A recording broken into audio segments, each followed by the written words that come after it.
ராணிப்பேட்டை மாவட்டத்தில் 21,935 விவசாயிகளுக்கு 93.24 கோடி ரூபாய் மதிப்பிலான பயிர்க்கடன் தள்ளுபடி வழங்கப்பட்டிருப்பதாக கூட்டுறவுத்துறை அமைச்சர் வ. காந்திராஜ் தெரிவித்துள்ளார். அரக்கோணம் அருகே மூதூரில் நடைபெற்ற அனைத்திந்திய கூட்டுறவு வார விழாவில் கலந்து கொண்ட அவர் 108 மகளிர் சுய உதவிக் குழுக்களுக்கு 12.01 கோடி ரூபாய் கடன் உதவிகளையும் சிறந்த கூட்டுறவு நிறுவனங்களுக்கு சான்றிதழ் மற்றும் கேடயங்களையும் வழங்கினார். தமிழகம் முழுவதும் கூட்டுறவு வங்கிகளில் 1.50 கோடி உறுப்பினர்கள் உள்ளதாகவும் ராணிப்பேட்டையில் தாயுமானவர் திட்டத்தின் கீழ் 28,434 பேர் பயனடைந்து வருவதாகவும் கூறினார். முன்னதாக சின்னமோசூரில் ரூபாய் 12.54 லட்சம் மதிப்பில் கட்டப்பட்ட புதிய ரேஷன் கடை கட்டடத்தையும் அமைச்சர் திறந்து வைத்தார். 75,000 வரை நிலுவையில் உள்ள பயிர்க்கடன்கள் முழுமையாக தள்ளுபடி செய்யப்படும்.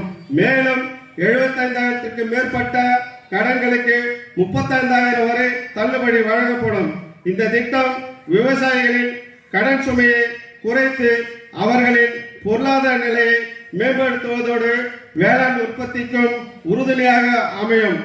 இத்திட்டத்தின் மூலம் ராணிப்பேட்டை மாவட்டத்தில் 21,935 பயிர்க்கடன் கணக்குகளும் மொத்தம் ரூபாய் 93,024 கோடி அளவிலான பயனுடையவர்கள்